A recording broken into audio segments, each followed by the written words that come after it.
Bonjour à tous et bienvenue à l'entretien de la matinale où j'ai le plaisir de recevoir pour vous aujourd'hui le fondateur du Forum de la mer d'El Jadida, Mehdi Alaoui Mdagri. Bonjour. Bonjour. Alors, le Forum de la mer d'El Jadida vient d'être récompensé par un trophée, le trophée Lal Hasna pour ou du littoral durable. Qu'est-ce qu'un littoral durable ? D'abord, c'est un plaisir de recevoir ce trophée. C'est une consécration pour le Forum de la mer qui en est maintenant à sa 5e édition. Et la reconnaissance à travers ce trophée qui a été décerné par la princesse Lal Hasna par la Fondation Mohamed VI pour l'environnement, récompense des initiatives. Il y a plusieurs catégories. Nous, c'est dans la catégorie éducation et jeunesse que nous avons été primés. Et un littoral durable, pour répondre plus précisément à votre question, c'est un littoral qui, le développement durable, c'est le respect de l'environnement, tout en développant l'économie et en prenant en compte la dimension sociale.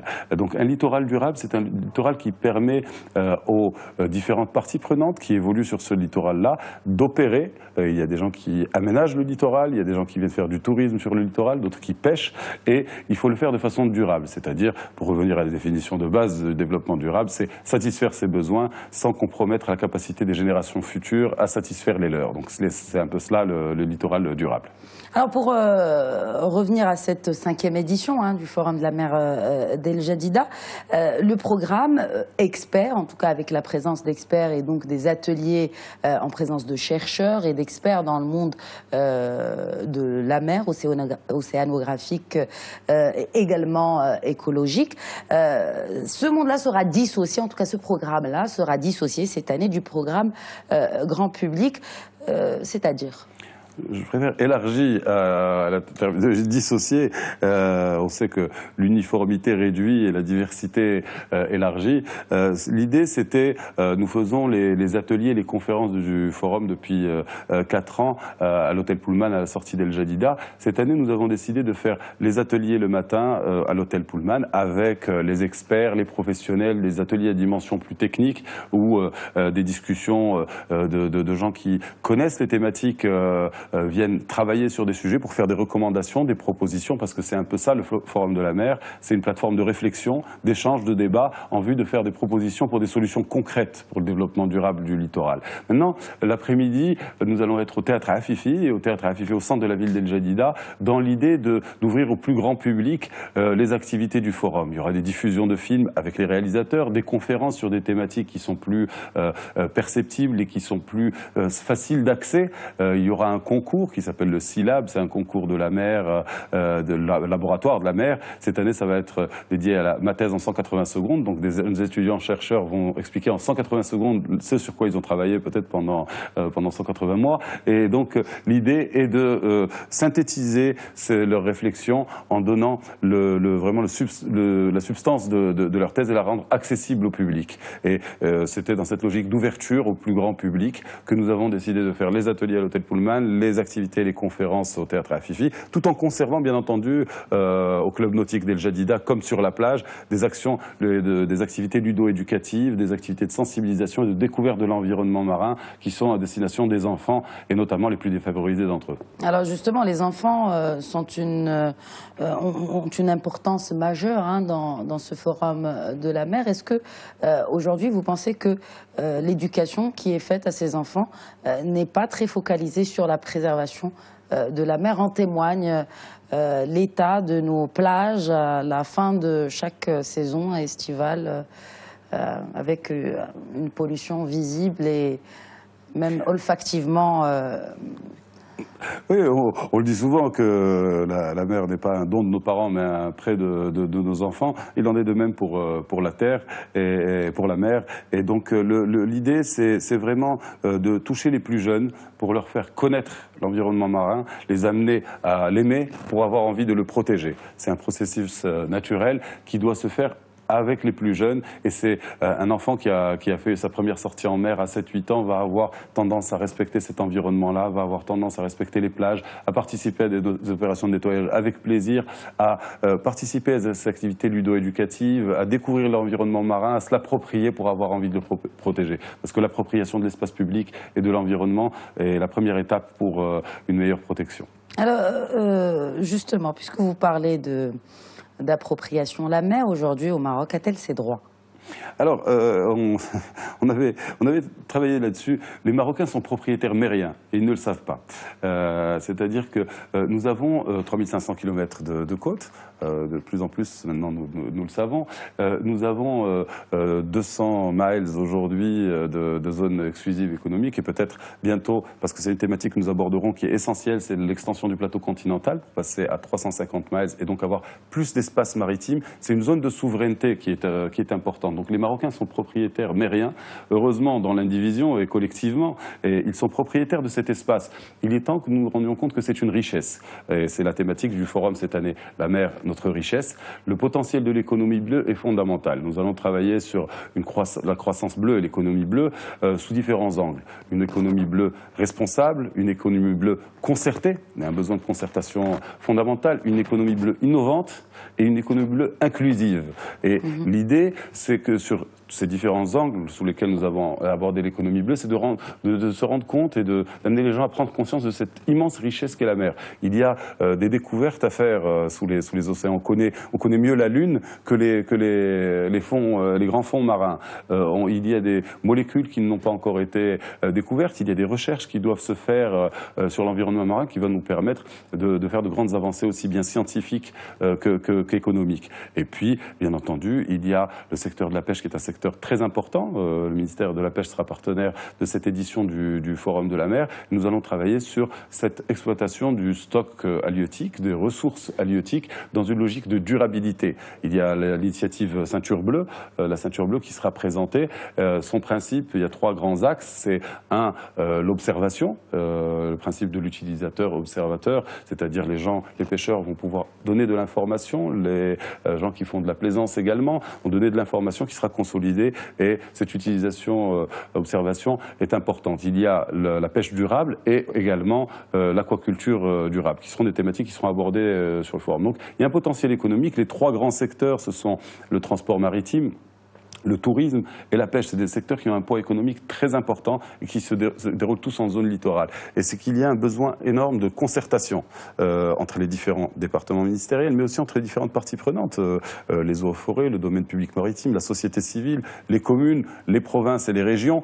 Cette concertation, c'est un peu la raison d'être du forum. Alors justement, j'aimerais bien parler, vous avez de chalutage en eau profonde. Comment pourrions-nous mieux sensibiliser les marins pêcheurs au danger qu'il y a au record de pêche, à ces points essentiels pour la durabilité justement de cette ressource halieutique? Oui, les records de pêche sont un indicateur très, très intéressant. Tous les grands records de pêche ont été battus il y a plus de 40-50 ans, ce qui veut dire que la taille des poissons se réduit. C'est cela. Bien sûr. Et le chalutage en eau profonde, au-delà du fait qu'il laboure les fonds marins et qu'il a un impact sur l'environnement, et réellement, il y a aussi des espèces de poissons qui sont rejetées car inintéressantes économiquement. Ça a des impacts qui sont désastreux sur l'environnement. Par contre, les seineurs, la seine sur banc libre, c'est une technique de pêche, est une pêche qui est beaucoup plus respectueuse, aussi bien de la qualité du poisson qui n'est pas écrasé, et que d'autres sur différents plans. Il y a la petite pêche, les petits métiers de la pêche, qu'on appelle aussi la pêche artisanale, oui. qui doivent être sensibilisés, qui doivent être conscients de plus en plus. Vous le faites, hein, dans le cadre du forum. Bien sûr, c'est un de nos chevaux de bataille, et bien sûr, la sensibilisation est essentielle. Mais vous savez, la preuve, prouver le mouvement, la meilleure façon de prouver le mouvement, c'est de marcher. Et les gens se rendent compte qu'effectivement, le mouvement existe. Et donc, au fur et à mesure, les pêcheurs se sont rendus compte qu'en respectant les quotas, qu'en respectant les périodes de repos biologiques, ils avaient effectivement un stock qui se renouvelait. Et on se rend compte que ça fonctionne. C'est-à-dire que si on laisse tranquille un stock de poissons, une espèce de poisson pendant 4 ans, 5 ans, on arrive à régénérer ça. Les aires marines protégées aussi ça permet de régénérer les océans. Et ça marche. ça marche. Maintenant, il faut se rendre compte que le littoral, c'est aussi un peu les nurseries des poissons, c'est là où naissent les bébés poissons aussi. Et donc, si on y jette, nous, nos déchets, on n'aimerait pas qu'on jette des déchets dans nos nurseries. J'aimerais aussi parler de la responsabilité sociale et environnementale des entreprises. Est-ce aujourd'hui un argument marketing? C'est un outil, ou en tout cas un élément conscru tout autant que les résultats financiers d'une entreprise. Alors, pour vous, est-ce encore une fois un outil marketing ou cette responsabilité sociale et environnementale, la RSE, participe-t-elle vraiment à préserver l'environnement et tout particulièrement la mer? Alors, ceux pour qui c'est un argument marketing ne sont pas invités au Forum de la mer, ne sont pas les bienvenus. Non, je plaisante. Ce que je veux dire, c'est que la RSE peut être, on parle de greenwashing et d'un peu de cosmétique autour de ces actions de RSE parfois. Mais ce n'est pas vrai au Maroc. Hein.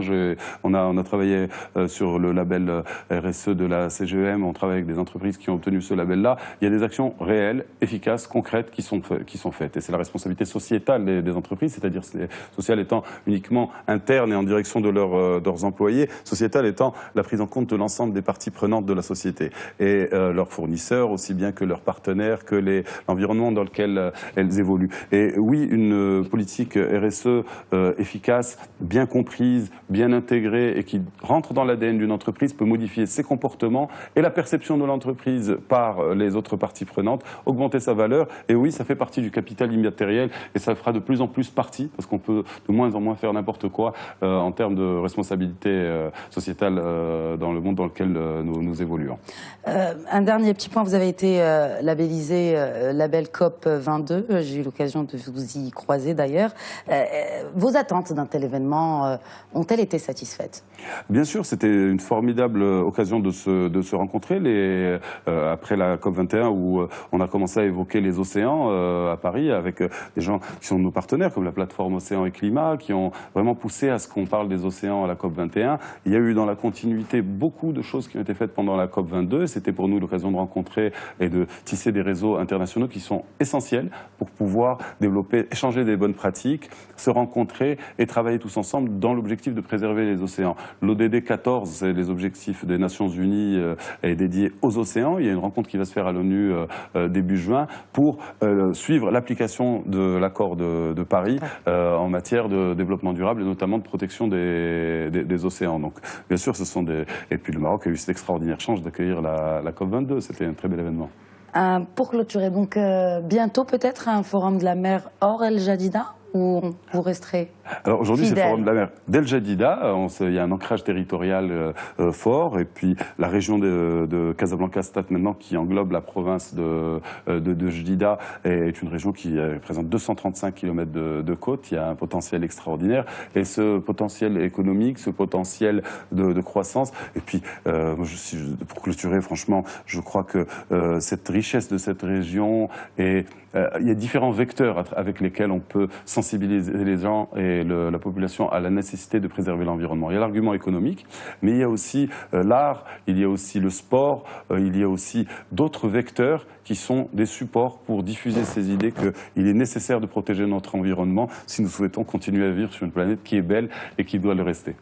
Sur ces mots sages et beaux, je vous remercie Mehdi Alaoui Mdari et souhaite bon vent au Forum de la mer et une bonne continuation. Vous y êtes bienvenus ainsi que vos auditeurs et vos téléspectateurs. Merci à vous de nous avoir suivis. Excellente suite des programmes sur Médien TV.